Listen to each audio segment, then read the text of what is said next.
Hingga saat ini Anda masih nikmati Bincang Pagi 1062 Radio Sangkakala.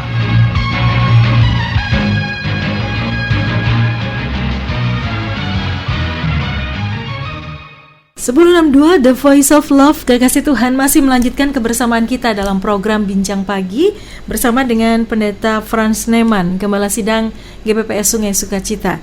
Pak Frans tadi menyampaikan tentang pencegahan menghadapi penderitaan ya. Kekasih Tuhan, Anda mulai bisa bergabung bersama dengan kami. Telepon 0315046.000, SMS WA 0813 330 60.000. Sudah ada beberapa yang bergabung, silakan Anda segera menyusul ya. Pak Frans, ada Ibu S yang bergabung. Shalom, selamat pagi Pak Frans. Bagaimana berdoa yang benar? Jagai aku keluar rumah, berkati aku. Apakah salah Pak? Atau lindungi aku keluar rumah karena saya tiap hari keluar rumah. Bisnis saya harus keluar rumah Pak. Jadi yang benar bagaimana berdoanya? Terima kasih. Yo, soal ibu siapa? Ibu S. Bu S, bukan soalnya keluar rumah tidak. Berdoa itu sebelum ibu melaksanakan tugas pekerjaan, minta tuntunan Tuhan supaya pekerjaan ibu itu boleh berjalan dengan lancar, karena kita juga menghadapi orang-orang yang menghambat, yang menyusahkan, yang menipu, bisa saja. Sebab itu harus minta tuntunan Tuhan dalam melaksanakan tugas. Ibu keluar rumah untuk melaksanakan tugas, minta perlindungan Tuhan, minta dijaga oleh Tuhan. Karena kadang-kadang kita itu sudah sudah waspada, sudah berjaga, tapi ada orang lagi yang mencelakakan kita. Sebab itu minta perlindungan Tuhan, minta penjagaan Tuhan. Apa yang ibu ucapkan, katakan di dalam usaha itu supaya semua dapat diterima, boleh diresponi oleh bisnis ya, rekan bisnis ibu. Tuhan memberkati. Begitu. Jadi Tuhan memberi kesehatan, kekuatan, perlindungan, penjagaan, pergi dan pulangnya Tuhan pelihara ibu dan sukses. Karena sukses itu kan datang dari Tuhan.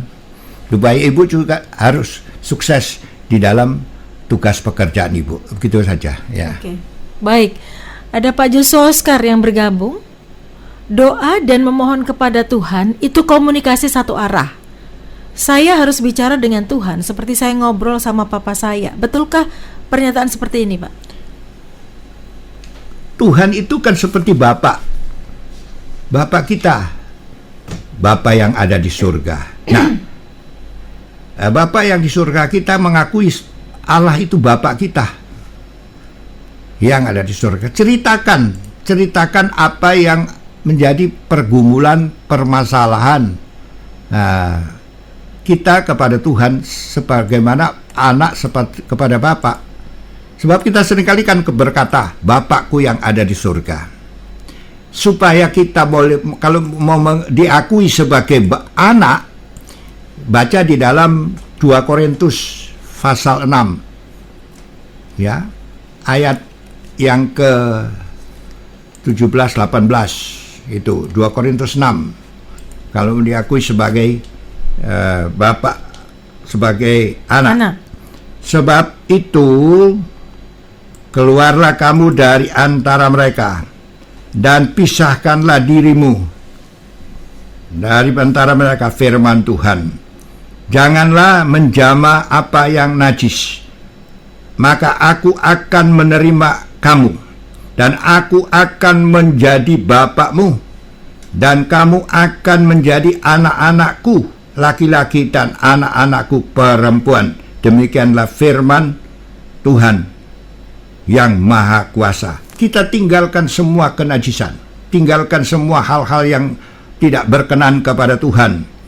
Pisahkan daripada orang-orang yang tidak menyenangkan hati Tuhan, dari sifat-sifat, tabiat, kelakuan-kelakuan yang tidak berkenan.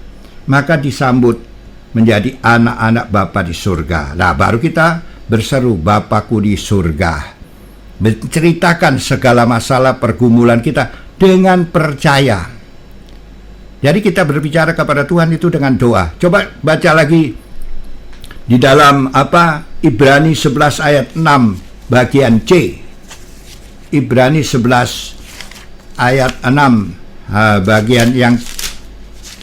bagian C ya. 11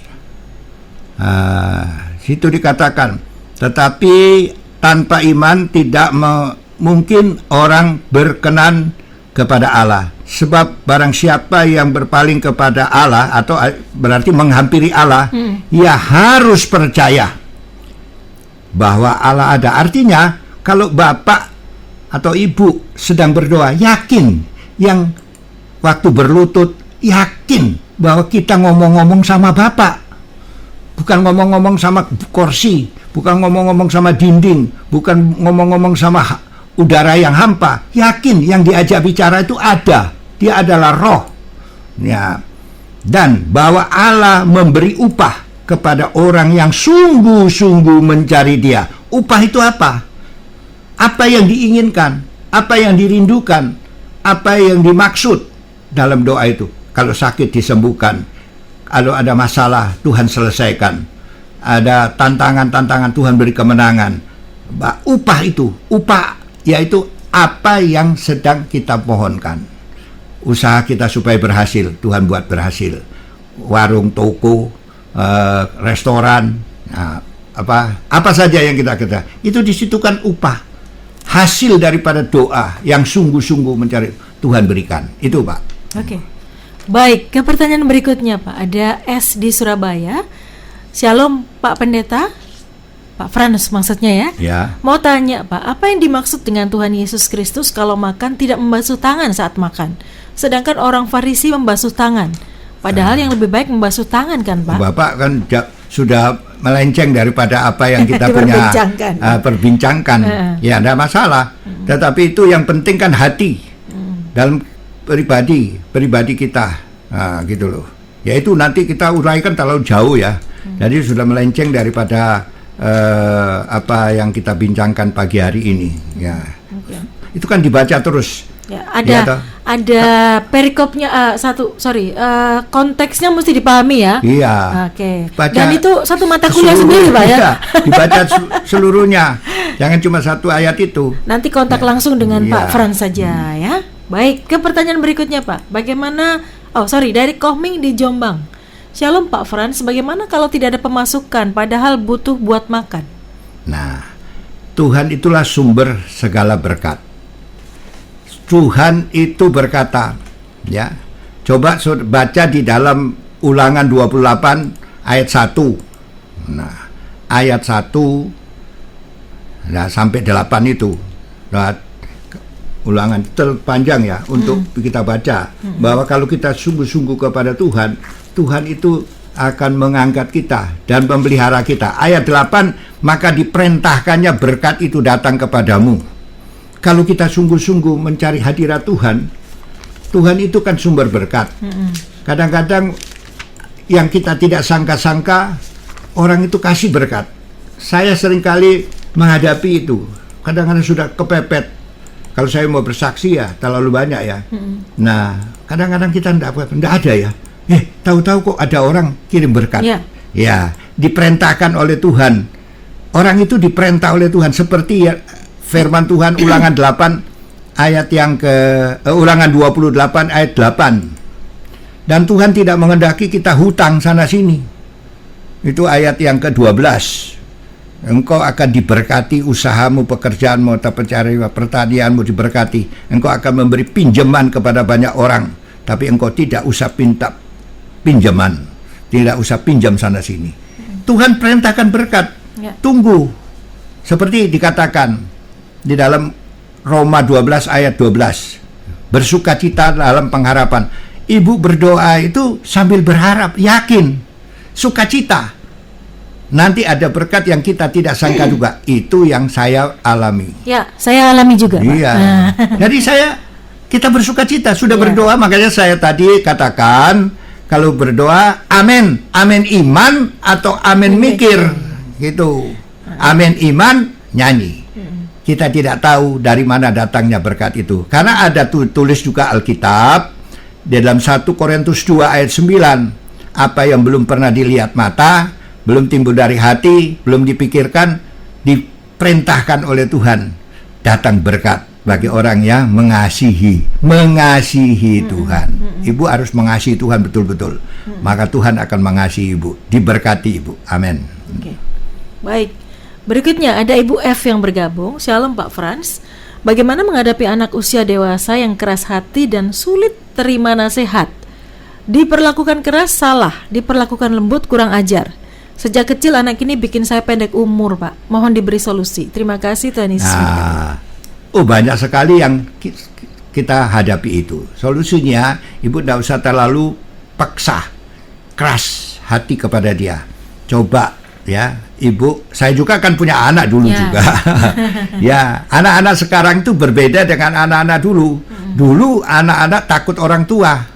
Sekarang anak melawan orang tua. Ini zamannya zaman lain, beda. Sekarang untuk orang-orang begitu, ibu, Tuhan sanggup mengubah orang yang demikian. Jadi ibu hadapi dia dengan iman, dengan kasih sayang. Tetapi ibu sudah berdoa dulu sebelum ibu berbincang kepada dia. Besok pagi kah, nanti malam kah, Tuhan kuasai, kendalikan dia, ubah hatinya, pikirannya, jiwanya, supaya dia takut Tuhan, cinta Tuhan, ubah. Jadi ibu sungguh-sungguh berdoa mengubah dia. Mungkin ada roh-roh kegelapan yang mau, kekerasan yang ada di dalam dirinya, Tuhan ubah. Seperti Musa pernah berdoa kepada Tuhan, ini Firaun kok keras kepala. Tuhan, aku ini menghadapi Firaun tambah Firaun tambah keras menekan kepada Israel. Itu di dalam Keluaran pasal 5 ayat 22 sampai 24. Itu ditulis. Nah, Musa rasanya sudah mau putus asa karena melihat umatnya tambah ditekan, tambah diminta supaya lepaskan bangsaku, tambah Firaun kurang ajar, tambah keras kepala. Tuhan berkata apa? Nanti ibu baca sendiri di dalam kitab Keluaran pasal 5 ayat 22 sampai 24. Begitu di dalam ayat 24 Tuhan bertindak. Tuhan berkata, dengan tanganku yang kuat akan kubebaskan mereka. Jadi Tuhan tidak ingin Musa putus asa. Ibu juga jangan putus asa. Nah, tindakan pelepasannya apa? Nanti ibu baca di dalam Keluaran 12 ayat 29 sampai 37. Dibebaskan. Tuhan juga bisa melepaskan. Ibu jangan dengan akal sendiri, bukan jangan kekuatan sendiri ibu merubah dia. Minta kuat kuasa Roh Kudus. Roh Kudus tolong, didik, bimbing, sertai, ubah dia. Tuhan, aku tidak mampu mengubah dia. Kalau Tuhan bisa mengubah laut jadi jalan raya, Tuhan bisa mengubah ya sungai Yordan itu berhenti mengalir sehingga bisa berjalan. Ya, orang gila yang sudah dihinggapi legion bisa dilepaskan. Masa anak ibu cuma begitu saja gak bisa? Tuhan mampu. Yakin, berdoa dengan sungguh-sungguh, dengan iman. Jangan perdengarkan dia. Setelah ibu berdoa, jamah dia dengan penuh kasih sayang. Tuhan yang bekerja, bukan oleh kuat dan gagah, tapi Roh Kudus yang bekerja sehingga dia berubah. Tuhan berkati ibu. Oke, baik. Ke pertanyaan berikutnya, Pak. Ada pertanyaan dari Bapak Agus. Shalom. Saya Pak Agus, Pak. Ya. Mohon bantu doa pergumulan kami untuk rumah tempat tinggal rumah yang sudah kami tempati 10 tahun akan dilelang bank karena tidak dapat meneruskan angsuran per bulannya. Kami kena PHK dan saat ini sudah 3 bulan dalam kondisi keadaan sakit glaukoma di mata. Kiranya Tuhan campur tangan, buka jalan dan beri kesembuhan dan beri mujizat serta keajaibannya. Terima kasih. Saya tidak bisa itu ya kalau tidak jelas Bapak Agus alamatnya di mana, teleponnya nomor berapa. Nah, jadi saya bisa menghubungi terus, monitor terus bagaimana perkembangan kelanjutannya. Coba Bapak kasih alamat dan kemudian nomor teleponnya supaya saya bisa menghubungi Ibu perkembangan Bapak perkembangan lebih lanjut. Karena campur tangan Tuhan. Saya juga terlalu banyak yang saya mesti doakan. Tadi saya mesti harus catat, ya. Okay. Saya percaya lambat atau cepat kesulitan kesusahan Bapak itu pasti Tuhan akan berikan jalan keluar. Amen. Ya, sambil kita mengoreksi diri, kenapa sampai demikian. Nah, kita juga periksa apa Bapak sudah lama meninggalkan Tuhan, apa sudah lama tidak memperdulikan Tuhan. Mari kita rubah tingkah laku kita, perbuatan kita. Mungkin ada yang tidak menyenangkan hati Tuhan, maka Tuhan akan hadir kembali menolong Bapak. Nah, itu nanti Bapak baca di dalam 2 Tawari 7 ayat 13 sampai 14. Nah, kadang-kadang jalan buntu terjadi. Di ayat 13 itu mengalami jalan buntu, tidak ada berkat turun. Tetapi kalau kita merendahkan diri, bertobat, maka Tuhan membuat pembaharuan. Tuhan memulihkan keadaanmu. Itu nanti Bapak baca di 2 Tawari 7 ayat 13-14. Tuhan akan memulihkan, ya. Amin. Baik, ke pertanyaan berikutnya Pak. Ada pertanyaan dari ET. Sebentar, ini kenapa tiba-tiba tidak terkoneksi ya? Oke. Baik. Masih loading. Sabar ya kekasih Tuhan. Ya, apa-apa.